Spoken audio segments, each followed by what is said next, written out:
quand on regarde les annonces, on n'a pas trop l'impression qu'on en vend plein. Alors, non, les ventes ne se font pas en grosse quantité. On a un volume très réduit d'acheteurs pour un volume beaucoup plus important de vendeurs.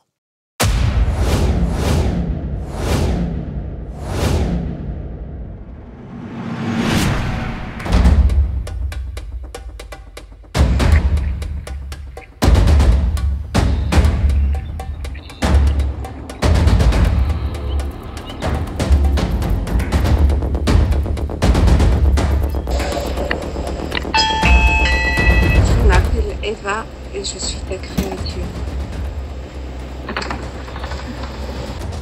Voilà 16 ans que Reolink fabrique des caméras de surveillance. Ce qu'on peut vraiment dire sur Reolink, c'est que c'est la fiabilité. En fait, sur certaines caméras que j'ai eu l'occasion d'acheter, qui ont été utilisées sur une courte durée, hein, je pense qu'au bout de 2 ans déjà, j'ai dû les enlever.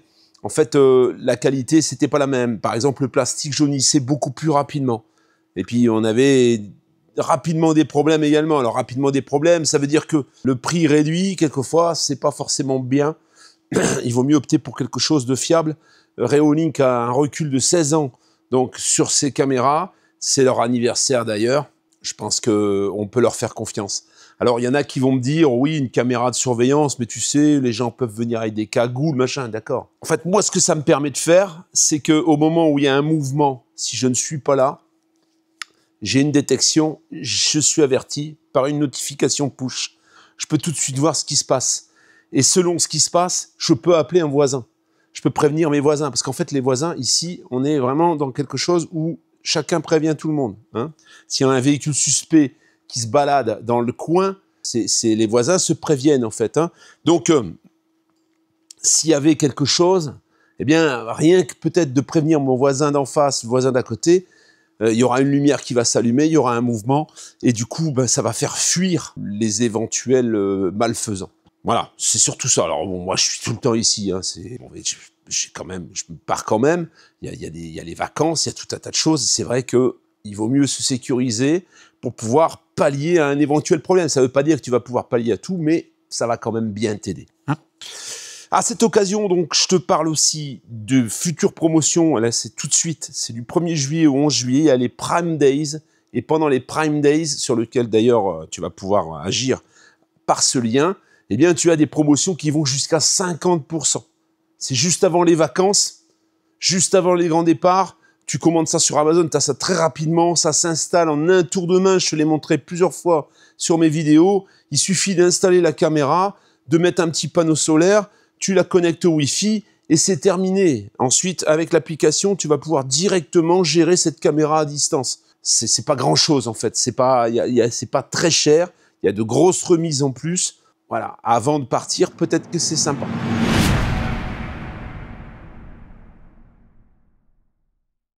Est-ce que je suis au bon prix? Quel est le bon prix? On est toujours en hésitation. On se demande toujours si on est au bon prix. Moi, je considère que le bon prix, c'est le prix auquel tu arrives à le vendre. Alors attention, on n'est plus sur les années où tout partait, sur les mois même, où ça date il n'y a pas très longtemps, où tout partait le jour même ou le lendemain. Là, maintenant, c'est fini. Quoi qu'on puisse m'en dire, j'ai eu un commentaire de je ne sais pas qui disait que moi j'étais mauvais et que lui, il en avait vendu plein.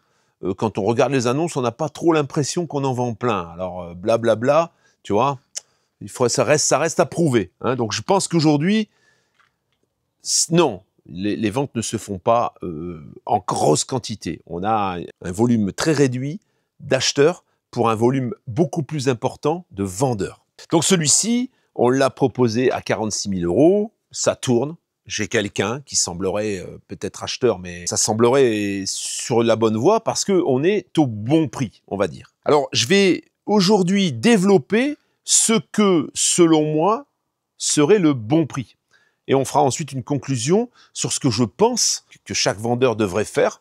Et ça ne regarde que moi. Je vais fâcher certainement des gens parce qu'il y a forcément des vendeurs aujourd'hui, des particuliers, des gens qui vendent des véhicules, qui ont mis des prix en fonction des anciens tarifs et qui pensent qu'ils vont avoir un coup de bol et que ça va se vendre. Désolé, aujourd'hui, les coups de chance, ça va arriver de moins en moins. Hein. Il y a des choses Il y a des choses que je voulais calculer moi-même, manuellement, et puis je me suis rappelé que j'ai ChatGPT qui me sert à énormément de choses, comme le réglage, par exemple, d'un poste à souder. Je me suis dit, ChatGPT va être capable de me calculer des choses que moi, je mettrais peut-être des heures à calculer. Quelle a été l'inflation moyenne depuis 2010 à nos jours? À combien on estime l'augmentation des choses en général? Eh bien, c'est 40%. Il y a eu 40% d'inflation, d'augmentation, on va dire, entre 2010 et 2025. Pour te donner une idée, un camping-car comme ce Frankia va aller aux alentours de 120 000 euros. Aujourd'hui, avec une inflation de 40%, il ne coûterait pas de 300 000 en fait. Hein, voilà. Avec 40%, je crois qu'elle m'a dit autour de 170 000. 170 000 euros. Alors, je lui ai posé une autre question. Je lui ai dit, compte tenu d'une inflation normale, hein, c'est l'inflation qui est appliquée au camping-car, c'est pas du tout 40%, c'est beaucoup plus. Hein. Si on fait le calcul entre 2010 et 2025, ben un Frankia comme celui qui est là derrière, il a plus que doublé. Donc, on peut dire que on n'est pas sur du 40%. Compte tenu donc de cette inflation, eh bien, ce véhicule de 2011 avec 100 000 km, la fourchette est assez large. Ça devrait se vendre entre 40 000 et 60 000 euros selon l'état et les équipements. Là, on a des vérins, il y a 8 000 euros de vérins. C'est une installation qui a été faite l'année dernière, donc c'est très récent. C'est pour ça que moi, j'estime qu'à 46 000 euros, ben, on est dans le prix de la valeur actuelle.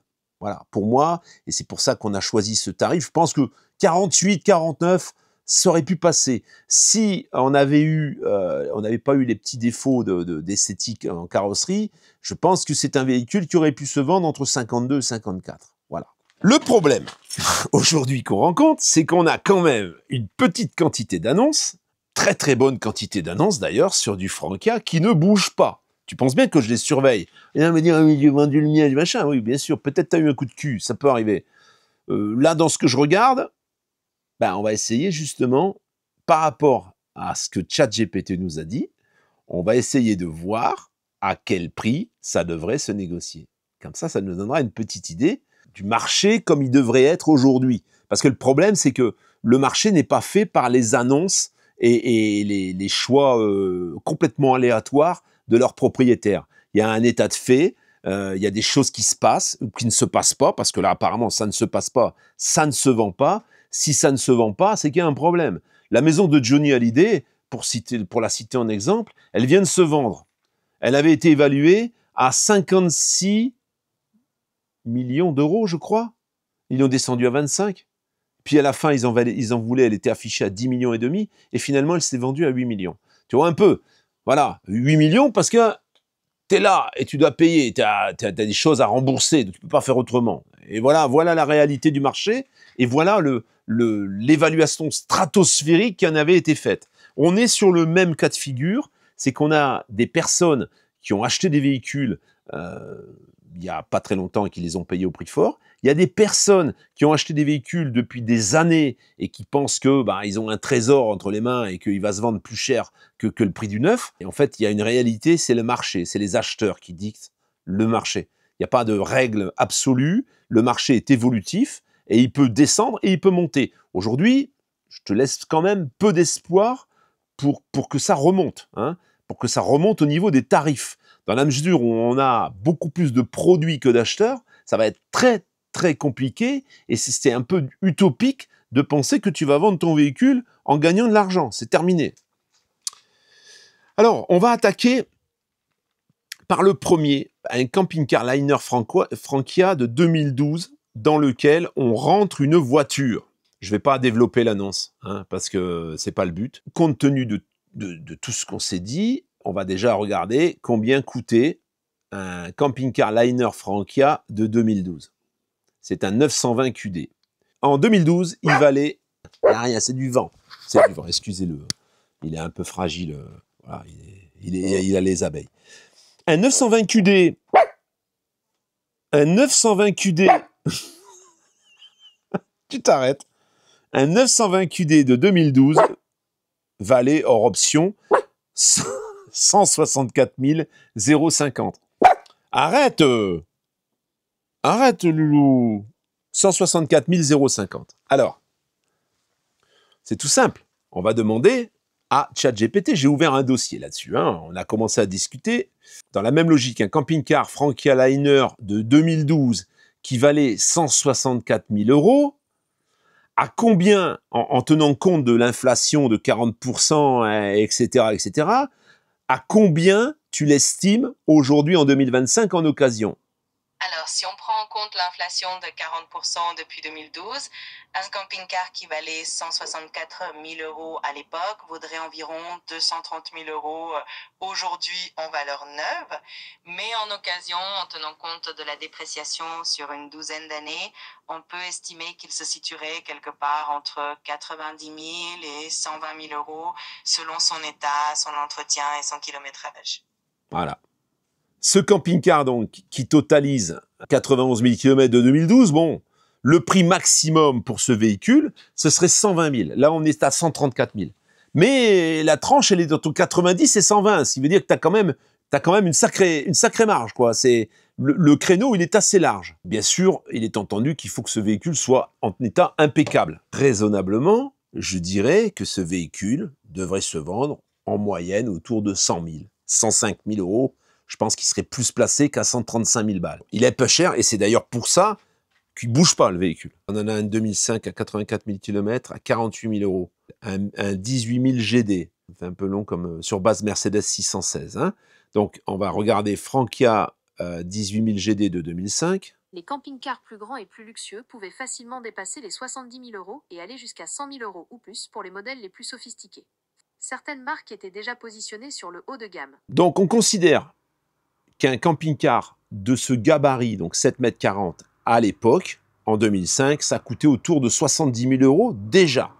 Maintenant, pourrais-tu me donner le pourcentage d'inflation entre 2005 et 2025 en moyenne, ça veut dire sans parler d'une catégorie particulière de consommables, en parlant de tout ce qui se vend sur la planète.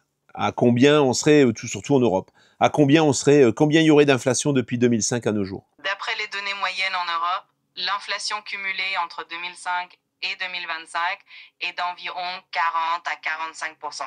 Donc, cela signifie que sur cette période de 20 ans, les prix ont globalement augmenté d'à peu près ce pourcentage. Ça sous-entend que entre 2005 et 2011, il n'y a quasiment pas eu d'inflation? Oui, en effet, l'inflation a été relativement faible durant certaines années, surtout après la crise financière de 2008 où l'inflation est restée assez modérée.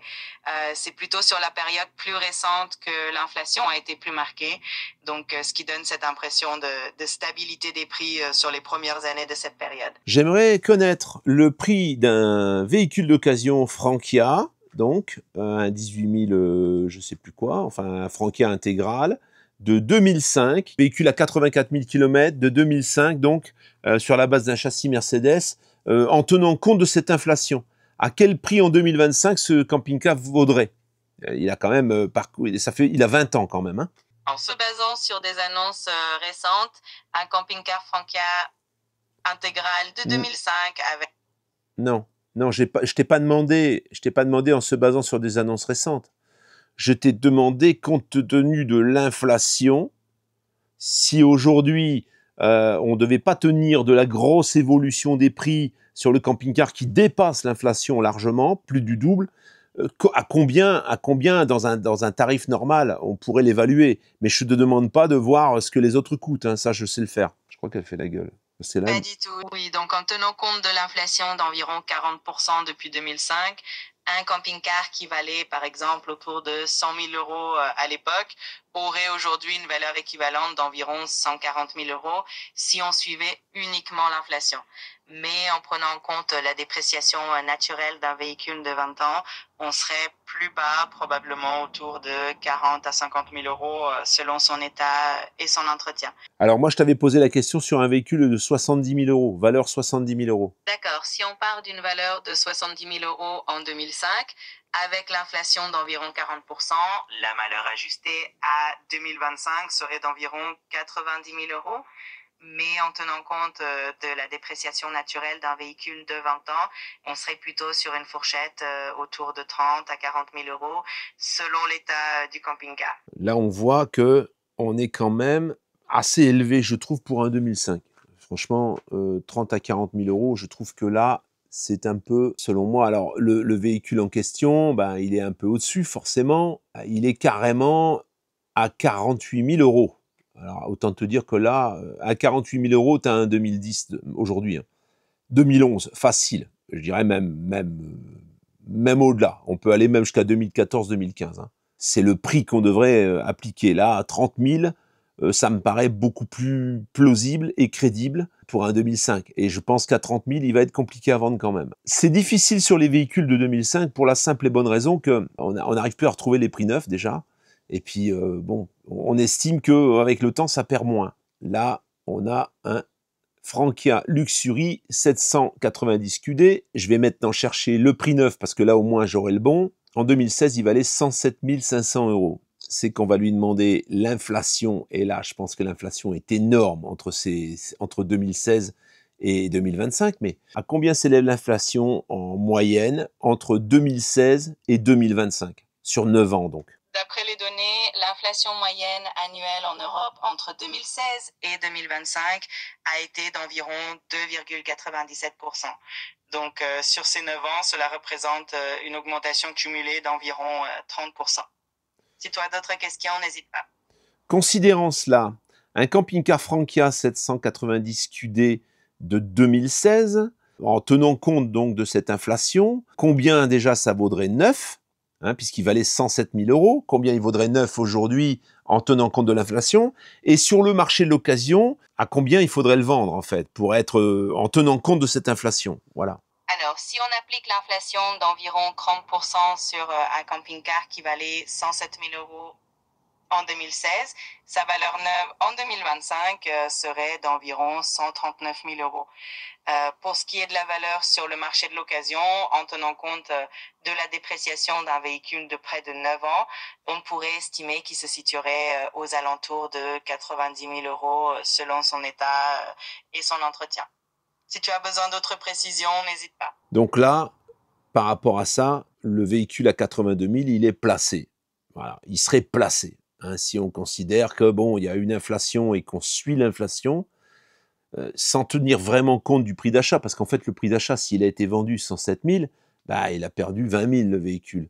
Alors, c'est pas énorme non plus. Hein. Mais en tenant compte de l'augmentation de 30%, donc, ce qui est énorme, alors je sais même pas si le Luxury 790 QD, j'aimerais bien avoir le prix neuf maintenant. Voilà, c'est là que tu vois qu'il y a plus. L'inflation, elle n'est pas la même chez les marchands de camping-car, puisque là, il est proposé à 156 196. Ce qui fait quasiment, pas tout à fait, mais pas loin, presque 20 000 euros de plus. Donc on a une inflation là qui est exagérée en fait. Ils ont vraiment exagéré et je pense qu'aujourd'hui, ben oui, avec l'inflation, ce véhicule-là ne devrait pas être proposé à 156 mais à 139 comme elle l'a dit. Hein. Sur le marché de l'occasion, globalement, celui qu'on voit là, il est plutôt bien placé. Je vais terminer par justement celui que j'ai là derrière pour te dire que j'en ai un qui a 85 000 km, celui-là il a 100 000. De 2010, donc un an plus vieux, qui est proposé à 78 000 euros. Autant te dire qu'à 78 000 euros, c'est pour moi pas vendable. La même couleur, alors c'est sûr qu'il ne doit pas avoir les mêmes petits défauts, mais par contre, il n'est pas équipé des vérins. Hein. Je prends l'exemple du Frankia, c'est ce que je suis en train de te montrer, c'est valable sur un peu toutes les marques. Hein. C'est un peu tout pareil. Hein. On a le Frankia F-Line, donc Frankia F-Line, de quelle année il est? Il est de... On a un camping-car Frankia sur châssis Mercedes de 2008.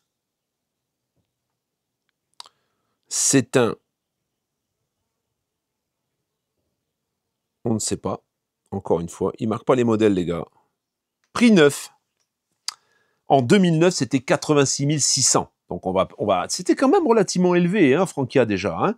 Donc, 86 600, on va considérer, on va dire, allez, 85. Hein. Toujours en considérant l'inflation. Donc, on parle là d'un véhicule de 2008. On est en 2025. C'est un véhicule qui valait 85 000 euros. C'est toujours un Frankia 740. Donc 85 000 euros. Quel serait son prix neuf aujourd'hui en tenant compte de l'inflation annuelle de 2008 à 2025? Et quel serait son prix de vente sur le marché de l'occasion en moyenne? Alors, si on considère une inflation moyenne d'environ 2,23% par an entre 2008 et 2025, cela représenterait une augmentation cumulée d'environ 40% sur cette période. Donc, un camping-car qui valait 85 000 euros en 2008 vaudrait neuf environ 119 000 euros en 2025. Pour ce qui est de la valeur sur le marché de l'occasion, après 17 ans, on pourrait estimer une valeur aux alentours de 30 000 à 40 000 euros. Là, on est à 43 000. Bon, bah, il est trop cher. Voilà. En fait, c'est pas parce qu'on te dit 30 000 à 40 000 euros que c'est forcément 40 000. En fait, il faut tenir compte de la tendance, il faut tenir compte de la période dans laquelle on se trouve, qui est très compliquée. On ne peut pas dire on va le mettre au plus cher. Donc pour moi, un véhicule comme ça, de 2008, je le mettrais autour de 35, on va dire. Voilà, on est à la moitié, autour de 35. Je pense que ça paraît raisonnable et je pense qu'il serait plus facile à vendre qu'à 43. Hein. Alors encore une fois, ce n'est pas des grosses exagérations. On parle quand même d'un véhicule de 2008, donc ce n'est pas un véhicule très récent. Hein, il est quand même relativement vieux. Il y a beaucoup trop de véhicules beaucoup trop chers. C'est ce que je vois régulièrement et je ne suis pas étonné du non-résultat. Là, par exemple, ce fameux camping-car Frankia Mercedes, il est de 2008, et ben, il est en annonce depuis début juin. Il n'y a pas trouvé preneur. Ça fait quasiment bientôt un mois. Hein. Ensuite, on a tous ces platins 840 qui sont en baisse aussi, les prix. Hein. Un camping-car de 2002 à 40 000 euros, prix en baisse, même si tu es pris en baisse, mon gars, tu peux... Là, de 2002, il faut vendre ça 25, 27, pas plus. 40 000, là, c'est fait. Là, t'es en plein rêve. Alors, on a le même que celui-ci, encore une fois, je vais le photographier. Là, on a un i840 QD Luxury Class à 59 900 euros, exactement la même année 2011, avec 88 585 km. Là, tu vois, c'est le prix à peu près en ce moment. Je pense qu'il est juste à la frontière. Il est un peu en dessous de 60 000 euros. J'aurais tendance à dire, il n'est pas équipé des vérins. Il y a moins d'options que celui-là. J'aurais tendance à dire qu'il serait mieux placé autour des 54, 55, tu vois. Là, il serait pas mal. 56, allez. Il serait pas mal. Là, c'est un peu élevé, un tout petit peu élevé compte tenu des options qu'il y a sur ce véhicule. Voilà la famille. Eh ben, écoute, c'était un exemple de ce qu'on peut trouver aujourd'hui. Alors, en dehors de ça, en dehors de ce que je viens de te montrer, malgré que y en a certains qui sont pas très loin du prix, si t'es pas dans le prix, tu le vends pas. Ça va pas non plus à la messe. Ça veut pas dire que parce que tu vas mettre le bon prix. Regarde celui-ci, 46 000 pour le moment, il est là. Il est pas parti instantanément. Il va partir, il partira à ce tarif-là. Parce que ça, je dirais que ça, c'est les prix qui devraient être pratiqués et qui vont être pratiqués de toute façon par la force des choses dans quelques temps, dans quelques mois. Ceux qui n'ont pas compris encore la baisse des prix et le revirement de situation, parce que c'est pas qu'une baisse des prix. La baisse des prix, c'est des conséquences, c'est une conséquence aux problèmes que l'on rencontre aujourd'hui pour les vendre. Sinon, il y aurait pas de baisse. Et ça met un certain temps à être digéré par les gens qui vendent. Il y a des gens qui vendront pas, qui diront tant pis, je vends pas. Tant pis, on continue à s'en servir ou on le change pas. Et puis il y a des gens au contraire qui seront contraints de le vendre. Il faut qu'ils vendent et ils feront l'effort nécessaire. Et c'est ça qui reviendra, qui remettra le marché sur les rails et dans le bon sens. Voilà ma conclusion. On arrive au bout de cette petite vidéo qui est somme toute assez courte, mais bon, tu sais qu'en ce moment, je filme pas grand-chose. Et je pense que je vais en filmer de moins en moins de camping-car parce que j'ai pas de demande, hein. Pas de demande par rapport à ce que je véhicule, mais en contrepartie, je véhicule des choses qui sont réelles et qui se passent vraiment. Donc je vais pas vous faire passer des vessies pour des lanternes. Le marché est comme il est, et si tu veux vendre, il faut être dans le bon mood. Et malheureusement, voilà, quand on véhicule des messages comme les miens, eh bien, on est beaucoup moins sollicité. Ce que je suis en train de faire aujourd'hui, tu vois, c'est le gros bordel. C'est le gros bordel. Parce que j'ai dû enlever pas mal de choses. Je te montrerai tout ça pour démonter le chauffage. Je suis en train, donc, de remettre en route cette hydronique Eberspacher D5 pour remplacer, donc, le chauffage central Alors tu vois, tu peux voir par exemple, il y a une bidouille au niveau de la pompe. J'expliquerai tout ça dans une future vidéo, comme ça tu comprendras un petit peu. J'installe également un système avec une radiocommande pour m'éviter donc d'avoir un tableau, voilà, comme je l'ai pas de toute façon, ça tombe bien. Donc je fais des tests, et la chaudière que j'ai démontée, tu vois, elle a une fuite, en fait, ça traverse, hein. Et voilà, elle était là-dedans. Je te montrerai ça, hein. J'ai filmé un petit peu sommairement ce que j'ai fait. Donc maintenant, on va adapter l'autre chauffage. C'est ce que je vais faire ces prochains jours, parce que avant de pouvoir bouger ce véhicule, j'aimerais bien avoir de l'eau chaude et du chauffage au cas où le chauffage me servira pas beaucoup cet été. Mais quand même, hein, il faut quand même avoir un système hydraulique qui soit en état et en ordre. Je dois également finir la séparation avec les tiroirs, etc. qui est ici. J'attendais pour cela du gaz parce que je suis en train de souder. J'apprends à souder au TIG et je commence à faire des soudures qui ressemblent à quelque chose avec beaucoup de travail et beaucoup d'entraînement, hein. Je vais te montrer ça dans une prochaine vidéo. Au moment où j'aurai terminé cette partie, eh bien, tu auras une vidéo où je t'expliquerai pas à pas comment j'ai procédé pour passer sur un chauffage gasoil, puisque voilà, j'ai une chaudière ici, hein, qui est de toute façon, à mon avis, pas réparable. Je vais pas perdre de temps à la démonter. J'en ai une autre ici, c'est une 3010 que j'avais récupérée. Il y a toujours le réservoir qui fuit, et donc il faudrait ressouder le réservoir, mais bon, c'est une adaptation encore, parce que là on est sur une 3010, à l'intérieur on est sur une 3000.